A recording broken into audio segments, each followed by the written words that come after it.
Hé Valentin, tu me dessinerais pas un mouton ? C'est avec plaisir. Tiens. Non, ça je reconnais, c'est pas un mouton. C'est une brebis galeuse déguisée en mouton. Mais... Bonjour et bienvenue dans le récap. Nous sommes le mardi 16 décembre, à moins de 3 mois du premier tour des élections municipales. Un scrutin qui semble intéresser les Français, c'est l'info du jour. C'est du moins ce que révèle un sondage Odoxa pour Public Sénat et la presse régionale. En effet, 76% des sondés se déclarent intéressés par les municipales à venir. C'est 3% de plus que le relevé effectué juste avant d'aller aux urnes en 2014. Et en bonne voie pour atteindre les 80% de 2020.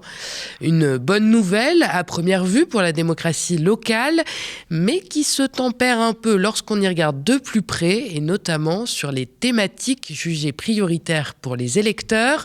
Pour ce scrutin encore, 50% des Français sondés estiment que la sécurité et la lutte contre la délinquance sont les plus importantes. Un chiffre qui grimpe à 60% au sein de la tranche d'âge des 65 ans et plus. Autrement dit, les Français qui votent le plus. Aux surprises, les obsessions de la droite et surtout de l'extrême droite s'imposent dans la tête des gens. Alors rien de très étonnant là-dedans, à force de répéter en boucle sur tous les plateaux, matin, midi et soir, que la France est en proie à l'ensauvagement et que l'on ne peut plus sortir de chez soi sans risquer sa vie. L'idée fait son chemin. Alors le phénomène, au demeurant, n'a rien de très inédit. En 2020 déjà, la sécurité dominait largement les préoccupations électorales et à chaque scrutin, le thème progresse encore et encore, grappillant patiemment quelques points de pourcentage comme une mécanique bien huilée. Peu importe que les statistiques de la délinquance soient globalement stables depuis une décennie ou même qu'elles montrent une baisse plutôt marquée des violences les plus graves depuis le pic des années 60 à 80, les faits finalement pèsent si peu face au récit. Ce qui l'emporte, c'est évidemment le sentiment d'insécurité, un indicateur bien plus malléable que les chiffres eux-mêmes.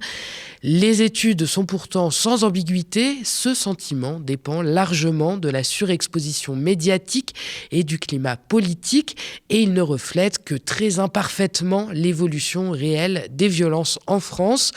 Mais à force d'être martelé, le fantasme finit par s'imposer comme une évidence aux yeux des Français et surtout par se traduire dans les choix politiques. Alors c'est une sacrée aubaine pour celles et ceux qui surfent sur le tout sécuritaire et répressif, comme l'extrême droite. Et d'ailleurs, ça se vérifie jusque dans les réflexes électoraux que l'on espérait pourtant acquis à jamais. Toujours à en croire le récent sondage de Public Sénat, désormais le Front républicain serait orienté non plus contre l'extrême droite, mais contre la France insoumise. 59% des Français sondés se disent prêts à voter pour un candidat ou une liste qu'ils ne soutiennent pas afin d'empêcher la victoire d'un candidat LFI. Et ils ne sont que 44% à envisager de faire la même chose pour barrer la route au RN. Encore une belle victoire idéologique née du matraquage politico-médiatique. Alors d'un côté, il y a donc les Français qui se laissent influencer par les milliardaires qui ne font pas mystère de leurs projets idéologiques réactionnaires. Et de l'autre, il y a ceux qui s'intéressent aux faits. Et je sais que vous êtes de ceux-là. Alors on va y passer aux faits. En vue des municipales, le RN a largement communiqué sur ses investitures. À les écouter, il n'y aura plus de brebis galeuses. Vous savez, c'est le petit nom que donne Jordan Bardella à ses candidats ouvertement antisémites, racistes, homophobes ou carrément néo-nazis, épinglés dans la presse. En 2024, lors des législatives, ces brebis, qui ont pourtant toute leur place dans le troupeau, avaient défrayé la chronique et mis à mal la façade fraîchement repeinte du RN. Alors en juillet dernier, le parti d'extrême droite avait largement communiqué sur la sélection drastique qui allait être mise en place pour les prochaines échéances électorales. Une entreprise spécialisée dans la réputation numérique aurait même été mandatée pour aider Jordan et compagnie à faire le ménage. Et figurez-vous que certains sont quand même passés à travers les mailles.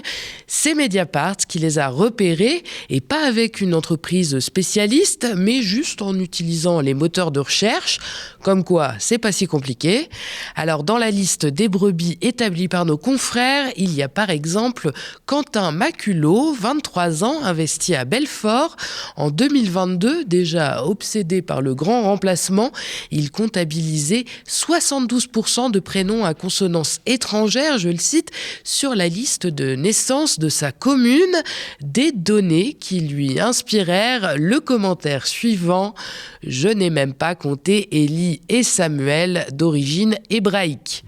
Alors le fait que ce jeune homme soit également un cadre de la Cocarde, un syndicat d'étudiants d'extrême droite coutumier des faits de violence et proche des mouvances néo-nazies, est évidemment un pur fruit du hasard. Rien d'antisémite là-dedans, en tout cas. Rien qui affole les radars du RN. Même chose avec les quenelles, ce geste popularisé par Dieudonné, puis adopté par l'extrême droite pour sa connotation évidemment antisémite. Le candidat de Chambéry, Brice Bernard, s'est fait prendre la main dans le sac. Ou plutôt en dehors, en photo sur Facebook. Mais qu'importe, il repart pour un tour au municipal avec le feu vert du parti de Bardella et Le Pen. Tranquillou. Il y a évidemment une palanquée de sorties racistes, sexistes, homophobes, non sanctionnées et relevées par nos confrères de Mediapart. En tout, dans l'article daté du 15 décembre, 13 brebis galeuses sont mentionnées et elles concernent uniquement des candidats déjà médiatisés précédemment et mis en cause dans la presse. Alors ça laisse rêveur quant aux petits nouveaux. D'ailleurs, il y a quelques jours, l'un d'entre eux avait déjà défrayé la chronique. Il s'agit de Nicolas Battini, le candidat investi par le RN à Bastia. Cet indépendantiste corse a pourtant été condamné à 8 ans de prison pour terrorisme après un attentat à la voiture bélier en 2012 contre la sous-préfecture de Corté. Mais c'est une broutille pour Marine Le Pen qui nous balaye ça sur BFM. Je l'ai rencontré. Il est en effet nationaliste. Il a été aspiré, en quelque sorte, dans une spirale de violence. À l'époque, c'était comme ça. Il avait 18 ans. Et il a fait sauter la porte d'entrée d'une sous-préfecture. C'est éminemment condamnable. Et il le dit d'ailleurs. Il a fait 8 ans de prison pour cela. Donc là, pour le coup, la condamnation... Donc il est pardonné. Pour le coup, la condamnation a été sévère. Il a renoncé à la violence. Il est, je pense, le meilleur porte-parole d'ailleurs de cette renonciation à la violence. Il souhaite défendre l'identité corse tout en restant dans la France. C'est un garçon qui mérite d'être connu parce qu'il a des idées qui sont vraiment très solides. Et par conséquent, oui, j'ai donné mon accord à cette candidature. Oui, bon, il a voulu faire péter un bout de préf, on va quand même pas en faire tout un fromage. C'est encore plus marrant quand on sait qu'à la fin du même entretien, à peine 10 minutes plus tard, Marine Le Pen, la même, déclaré ceci au sujet de l'œuf envoyé sur Jordan Bardella. Moi, j'ai des milliers d'images de nos militants agressés, les bus attaqués dans les meetings. Et à chaque fois, c'est la même chose, c'est l'extrême gauche. Est-ce qu'on va le dire ou est-ce qu'on va pas le dire, en fait? De manière quasi systématique, les violences en politique sont le fait de l'extrême gauche. Ce sont eux qui empêchent la tenue des conférences de presse par la violence. Personne d'ailleurs n'en appelle à la liberté de la presse dans ces cas-là.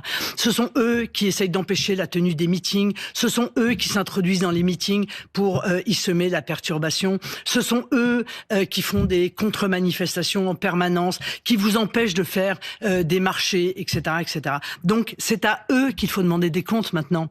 Et c'est à eux qu'il faut dire la violence en politique, c'est non. Bon, trêve de plaisanterie. En conférence de presse, la veille de cet entretien de Marine Le Pen sur BFM, les cadres du RN rappelaient les consignes pour les investitures au municipal à la presse donc. Et notamment celle-ci, un candidat ayant un casier judiciaire en cours aujourd'hui n'est pas accepté. Alors il semblerait qu'il existe quelques exceptions à la règle anti-brebis, d'autant que le chouchou de la patronne a aussi été condamné pour recel de biens à la suite de la découverte d'un téléphone portable dans sa cellule. Mais bon, les téléphones en tôle, c'est un peu comme le droit à l'oubli une fois sorti ou ou la loi d'ailleurs. C'est à la carte au RN, et quand c'est les copains, on ferme volontiers les yeux. Et c'est d'ailleurs pas la seule chose sur laquelle Marine Le Pen fait preuve de cécité dans le cas présent. Sur le fond, le candidat corse, Nicolas Battini, défend des idées qui ont toujours été refusées par le camp Le Pen, comme notamment la défense de la langue corse ou la reconnaissance du peuple corse dans la Constitution en vue de l'obtention de l'autonomie. Mais nul besoin de s'attarder sur ces points de divergence. Ce qui compte vraiment, c'est la convergence. Alors, c'est pas moi qui le dis, c'est le principal intéressé. En novembre, auprès du journal Le Monde, Nicolas Battini déclarait lui-même « Nous avons surtout mis en avant nos points de convergence. Le refus de l'immigration et du wokisme et l'attachement au populisme. » Bah oui, au RN, vous savez ce que c'est ? On voit que le positif. Et puis, de toute façon, on va pas se mentir, toutes ces histoires de municipales, c'est qu'une composante d'une stratégie plus large, la stratégie nationale de Marine Le Pen. Ces candidats ne sont finalement que des pions. Battini va servir pour implanter la flamme sur l'île de Beauté, où elle réalise de bons scores aux élections nationales, mais pas aux élections locales. Alors n'oublions pas que quelques mois après les fameuses municipales, auront lieu les sénatoriales, souvent vues comme le 3e tour de la première échéance. Un tour particulièrement stratégique puisque la moitié des 348 sièges du Sénat sera renouvelée à la faveur des grands électeurs qui ne sont d'autres que les élus locaux et à 95% donc des conseillers municipaux. Alors forcément, ça donne une autre saveur au municipal. Pour l'instant, le Sénat est à majorité de droite, mais vu les dynamiques électorales actuelles, même si les projections sont plus difficiles pour les sénatoriales, ça pourrait bien changer en septembre prochain. En tout cas, c'est là-dessus que comptent les formations politiques et notamment le RN qui aspire à former un groupe, ce qui suppose de rameuter 10 élus au sein de la Chambre haute. Un coup stratégique qui lui permettrait de disposer d'une niche parlementaire et de poser davantage de questions au gouvernement. Alors pour l'instant, l'extrême droite ne dispose que de 3 sénateurs, mais affiche la volonté de doubler, voire de tripler son contingent en septembre prochain. Et d'ailleurs, pour ça, elle balise le terrain en amont. Les futurs élus municipaux, soutenus par le RN, dont on vient de parler, ils s'engagent via notamment la signature d'une charte qui précise qu'ils seront tenus de voter pour un sénateur du parti une fois élu. Et si au bout du compte, il manque encore quelques éléments pour parvenir à la dizaine, le RN compte bien sur quelques ralliements pour y parvenir. Les municipales, vous l'avez compris, sont loin d'être un scrutin sans intérêt ou qui ne concernerait que les pistes cyclables ou le ramassage des ordures dans la commune. Derrière ces votes locaux se joue en réalité une partie stratégique du pouvoir national, l'implantation du RN, la redistribution des cartes pour le Sénat, la mise en place de relais dociles et la validation de narratifs politiques qui façonnent l'opinion bien au-delà des conseils municipaux. Alors si vous pensiez que la démocratie locale était un terrain neutre, détrompez-vous, elle est l'échiquier d'intérêts bien plus vastes et certains pions sont déjà en place pour remodeler le paysage politique de demain. Et avant de passer à l'actu du jour, le média a un message pour vous. Depuis plus de 8 ans, nous tenons bon dans un paysage audiovisuel toujours plus concentré et réactionnaire. Chaque jour, plus de 25 travailleurs et travailleuses écrivent, enquêtent, filment, montent. Chaque jour, il et elle mènent la bataille de l'info. Mais pour tenir, nous avons besoin de vous. Notre antenne, notre histoire, c'est vous qui la faites vivre. Alors aidez-nous à continuer à vous informer et à créer un paysage audiovisuel plus juste, plus social et plus solidaire. Abonnez-vous ou faites un don défiscalisé aux médias, c'est sur notre site internet et grâce à vous, le combat pourra continuer. Aux médias, ça fait longtemps qu'on ne croit plus au Père Noël, mais on sait qu'on peut compter sur vous. Cette année, offrez-vous une information indépendante et engagée. Faites un don défiscalisé à hauteur de 66%. Ce mardi avait lieu le vote définitif du budget de la sécurité sociale à l'Assemblée nationale. Après plusieurs semaines de débats et d'allers-retours entre les députés et les sénateurs, le texte a finalement été adopté. Depuis le début des discussions, la gauche dénonce un budget austère, notamment dans le secteur de la santé. On écoute Jérôme Guedj, député socialiste. Juste avant le vote, c'était cet après-midi au micro de Lisa Lapp et Andrei Manivit. Je ne suis pas fan du budget final, mais il est meilleur ou moins pire que le budget initial. Dans un moment de compromis, on a pris cette décision. Je ne fanfaronne pas, je ne suis pas à dire ouais, c'est génial, c'est super, mais s'il n'y a pas de budget, si tout à l'heure il est rejeté, ce qui est encore possible, dans 3 jours il y a des ordonnances et c'est le texte initial qui est appliqué. Bon, on a réussi à enlever le gel des prestations sociales, le gel des pensions de retraite, la taxe sur les tickets restaurants et les chèques vacances. Et puis on a glissé la suspension de la réforme des retraites. Donc encore une fois, c'est pas la panacée, mais c'est moins mauvais que ce qui était initialement. Donc voilà, je comprends parfaitement que ce ne soit pas idéal. Mais il y a des moments où on est obligé de se coller au réel. Le réel, c'est qu'il n'y a pas de majorité pour voter un autre budget dans cette Assemblée. Pour demander aux députés de voter contre ce PLFSS, une centaine de personnes s'est rassemblée devant l'Assemblée ce matin. Ce budget s'inscrit pleinement dans l'offensive de destruction de la sécurité sociale dirigée par Macron et son gouvernement, affirment les syndicats, qui regrettent les 4 milliards d'économies réalisées sur les dépenses de santé. C'est un budget... Mon organisation, la CGT, on l'a qualifié de pire budget qu'on ait jamais vu de la sécurité sociale. Et c'est pour ça que pour nous, il y a un enjeu à dire aujourd'hui aux députés, il faut voter contre ce budget, il ne faut pas le laisser passer. Et en première instance, il y a eu beaucoup d'abstentions. On a vu qui s'est abstenu et nous aujourd'hui, on dit aux députés qui sont abstenus, faites le choix, faites le bon choix. Il faut bloquer ce budget de régression sociale. Il faut nous aider dans les hôpitaux, il faut nous aider la santé et il faut bloquer ça. Il y a encore 4 milliards d'économies qui sont faits sur la santé. Alors c'est vrai que les socialistes, ils ont dit qu'ils ont gagné un objectif des dépenses d'assurance maladie à 3%, là où le gouvernement initialement avait une feuille de route à 1% et quelques. Mais en fait, la ministre de la Santé, sur les plateaux télé en début de mois, elle a dit en fait c'est un plafond, ce 3%, on va essayer de ne pas l'atteindre. On va demander aux parlementaires de réfléchir à des pistes de restructuration et de plans d'économie pour ne pas atteindre les 3%. Donc en fait, c'est un chèque en blanc qu'on donne à un gouvernement qui ne fait que de nous taper sur la tête depuis qu'il est là. On est bien au fait des dépenses de santé qui sont de plus en plus divisé par 2, voire par 3 dans nos hôpitaux, puisque effectivement maintenant quand une personne part à la retraite, elle n'est pas remplacée. Ou alors on te dit finalement on va transformer ce poste pour faire autre chose. Par exemple Revel, il a fait les 30 leviers pour les soignants, mais finalement cet argent il ne sort pas nulle part. C'est quelqu'un qui est parti à la retraite, qu'on n'a pas remplacé, et pouf, on met un logisticien. Donc nous aujourd'hui on veut défendre toute la santé et l'action sociale, que ce soit le médico-social. Donc aujourd'hui on met en avant la santé mentale, tant mieux, mais ça fait des années que c'est pas pris en compte. Voilà, nous on a un hôpital pédiatrique et même aujourd'hui où avant la pédiatrie on arrivait à recruter, on n'arrive plus à recruter parce qu'effectivement les conditions de travail aujourd'hui sont dégradées. Les fonctionnaires aujourd'hui, c'est vrai qu'ils ont un problème de revenus, mais ils ont surtout un problème de conditions de travail puisque les gens partent. Moi je le vois bien dans mon syndicat, les gens s'en vont, ils vont faire d'autres métiers et voilà, et ils nous quittent. Voilà. Et là en plus on leur dit attendez, il y aura encore moins que l'année dernière, sachant que l'année dernière il y avait moins que l'année d'avant. Donc à quel moment ça s'arrête?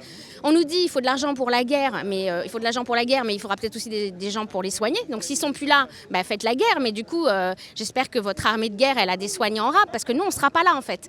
Donc aujourd'hui, nous, ce qu'on veut, c'est effectivement que l'exonération des cotisations arrête. Voilà, on veut qu'on arrête de fermer des lits. Voilà, et on veut qu'on augmente le budget de la sécurité sociale. Ce rassemblement s'inscrit dans une mobilisation plus globale du secteur médico-social partout en France. C'est 16, 17 et 18 décembre. Les soignants réclament évidemment plus de moyens pour l'accueil des usagers et de meilleures conditions de travail. À Montreuil, en Seine-Saint-Denis, les travailleurs et travailleuses du SAMU social étaient en grève aujourd'hui. Environ 200 personnes se sont retrouvées lors d'un piquet de grève rue du Centenaire. On en reparle évidemment dans notre émission Le Journal des Luttes en direct demain à 13h. Et pour clôturer ce point budget, on retourne au Sénat où le projet de loi loi de finances était encore débattue. Hier, les sénateurs ont adopté le texte par 187 voix pour et 109 voix contre. Le projet initial a une nouvelle fois été largement remanié par les sénateurs de droite, majoritaires au Sénat. Reste à savoir si vendredi, les sénateurs et députés trouveront un terrain d'entente lors de la commission mixte paritaire. Les blocages des agriculteurs se poursuivent partout en France. C'est le 4e jour de mobilisation pour protester contre l'abattage de l'intégralité des troupeaux d'une ferme en cas de découverte d'un cas de dermatose nodulaire contagieuse, une maladie virale qui touche les bovins. En Ariège, en Haute-Garonne, dans le Gard ou encore dans les Yvelines, plusieurs routes ont été coupées à la circulation. Ce matin, Sébastien Lecornu a reçu les ministres et préfets pour discuter de la situation. Le Premier ministre a demandé une accélération de la stratégie vaccinale et prévoit de recevoir les syndicats agricoles dans la semaine. Une nouvelle réunion a également eu lieu dans l'après-midi. C'est aussi une semaine décisive pour l'accord entre l'Union européenne et le Mercosur. Ce traité de libre-échange qui vise à faciliter les échanges commerciaux entre les pays de l'UE et ceux de l'Amérique du Sud. Depuis près de 25 ans, ce projet suscite de nombreuses inquiétudes, notamment chez les agriculteurs. En octobre dernier, Lisa Lapp et Andrei Manivit ont interrogé Fanny Métra, porte-parole de la Confédération paysanne. À ce sujet, on l'écoute. Important de montrer à quel point c'est hypocrite. On signe un accord de libre-échange là, actuellement, où 178 produits matières actives utilisés au Brésil. Dans les 178 matières actives, 138 sont interdites en France. Du coup, on interdit des pesticides, on continue à les produire, on les exporte au Brésil par exemple, et après on importe la nourriture qui est bourrée de pesticides ici en France. Du coup, il y a quand même une hérésie de dire, c'est comme l'accord du climat, hein. Dans l'accord UE-Mercosur, l'accord de climat de Paris qui a fait tant de bruit à l'époque, n'est pas respecté dans l'accord UE-Mercosur. Et en fait, tout ce pourquoi on s'est battu ces dernières années va être détricoté avec cet accord. Et on voit bien que Macron est en train, clairement, de lâcher. Là, on va réintroduire, on va importer des produits, de la viande avec des hormones de croissance, de la viande dont les animaux sont nourris aux farines animales. Enfin, c'est quand même incroyable, des années de lutte en France qui ont été victorieuses sur certaines choses et on est en train de tout mettre à mal. Cet accord, il met en danger les paysans ? Clairement, l'agriculture française et européenne, c'est la monnaie d'échange. On va exporter des voitures pour détruire l'agriculture française. Et ça, c'est très clair, hein. Plein de filières, c'est pas que la viande bovine, mais aussi le miel, le sucre. Il y a plein de filières qui vont être mises à mal. Ça fait 25 ans que cet accord est en négociation et c'est pas pour rien. C'est que clairement, il est délétère pour l'agriculture. Ce mardi, le Parlement européen a approuvé le renforcement du contrôle des produits agricoles dans le cadre du Mercosur. Pour Maxime Combe, économiste et co-animateur du collectif national Stop Mercosur, ce renforcement ne suffit pas pour protéger les filières agricoles les plus fragiles. Une clause de sauvegarde vise à ce que l'application des nouvelles règles ne soit pas trop violente et non pas à éliminer les règles qui provoquent la déstabilisation des marchés. Les agriculteurs ne veulent pas mourir moins vite, ils ne veulent pas mourir du tout et ils veulent vivre dignement de leur travail, explique Maxime Combe. Après avoir fait plusieurs allers-retours sur la question, la France dit s'opposer à l'accord. Les États européens doivent se prononcer cette semaine et en attendant, les agriculteurs de la Confédération paysanne et de la coordination rurale appellent à de nouvelles actions tout au long de la semaine. Et pour conclure ce récap, on passe à l'actualité internationale en République démocratique du Congo. Le groupe armé de l'Alliance Fleuve Congo M23 a publié un communiqué cette nuit annonçant son retrait unilatéral de la ville d'Uvira dans la province du Sud Kivu. Un retrait présenté comme un geste d'apaisement mais qui intervient dans un contexte de très forte tension. Soutenu par l'armée rwandaise, le groupe, rebaptisé AFC M83, avait repris le contrôle de la ville d'Uvira le 10 décembre dernier, mais ce retrait annoncé est assorti de nombreuses conditions qui font douter d'une paix durable. La situation humanitaire continue de se dégrader dans le pays. Depuis début décembre, les combats se sont intensifiés, provoquant une vague importante de déplacements. Selon les associations humanitaires, 500 000 civils ont été contraints de fuir leur domicile en quelques semaines à peine, dont plus de 100 000 enfants selon l'UNICEF. Les organisations alertent également sur la hausse des violences sexuelles utilisées comme des armes de guerre. Merci d'avoir regardé cette nouvelle édition du Récap. N'hésitez pas à nous laisser vos impressions en commentaire si vous nous regardez sur YouTube ou via email si vous nous regardez à la télé.